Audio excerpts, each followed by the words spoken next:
ils ont raison. Moi, je suis pour la sécession, hein. Je suis pour la sécession, je suis pour l'Ambazonie. Et d'ailleurs, je vais demander aux anglophones de me donner la nationalité ambazonienne, parce que vraiment, c'est un peuple courageux.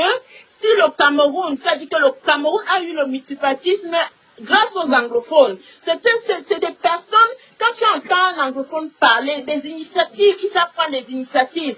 Il y a l'autre qui disait hier que à Bamenda, ils avaient instauré, comme au Rwanda, ils avaient instauré Bamenda, Clean Bamenda, ou bien un truc comme ça, là. C'est-à-dire qu'un jour, pour l'investissement humain dans la ville de Bamenda, pour que la ville reste propre, il y avait toujours un jour, c'est le premier samedi du mois, ou je ne sais quoi. Mais tu sens que c'est un peuple qui a toujours été et ce sont des gens qui ont toujours fait leur projet, ils ne comptent pas sur le gouvernement et tout.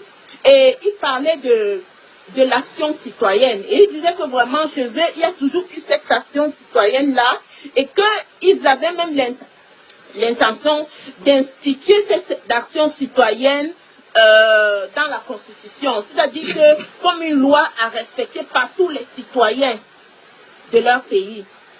Tu vois, moi, je dis, je suis pour la sécession, parce que tu ne peux pas venir à cause du fait que toi et moi, nous sommes en désaccord. J'essaye de chercher un terrain pour parler avec toi, et tu rejettes, et finalement, tu viens, tu tues mon frère, tu tues ma soeur, tu tues mon père, tu tues ma mère, et moi, je vais continuer à manger dans le même plat que toi. Non, ça, c'est inadmissible. Donc, moi, je soutiens la sécession, et c'est vraiment, ils ont le droit ils ont le droit de quitter les Camerounais, de quitter ce peuple francophone qui les a toujours trahis, qui les a toujours poignardés dans le dos. Et un peuple peureux, ça dit que les francophones ne méritent pas d'être ensemble, de manger ensemble dans un même plat que les anglophones. Ça, c'est inadmissible. Moi, je dis non. Je suis francophone, mais j'ai honte de l'être. J'ai vraiment honte. J'ai honte. J'aurais souhaité vraiment être né du côté anglophone. Quand je suis allée au Cameroun, il y a 4 ans, j'étais à Limbe et à Bouya. Je suis montée jusqu'au Mont Cameroun. Mais ce que j'ai remarqué là-bas dans la zone anglophone, c'était la propreté. J'ai dit à les personnes avec qui je marchais et mes enfants, tous ceux qui étaient venus avec moi, que vraiment, ça c'est... Je pense que ce sont des régions, c'est les régions les plus propres du Cameroun. D'ailleurs, nous sommes allés partout à l'ouest, nous sommes allés à Yaoundé, à Douala, partout, mais on n'a pas vu ce genre, ça dit que cet ordre-là, ça dit que ce respect, cette politesse que les gens ont envers toi dans la rue et tout, et vraiment tout est propre, et tu as l'air, tu respires de l'air frais.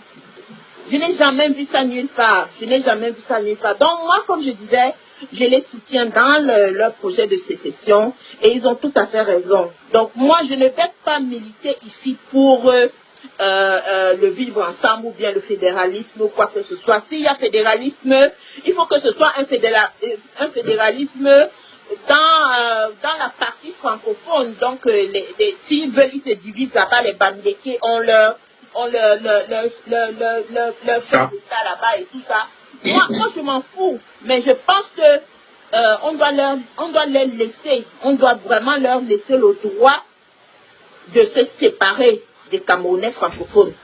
On doit leur laisser le droit de couper court avec ce gouvernement-là. Et le deuxième point que je voulais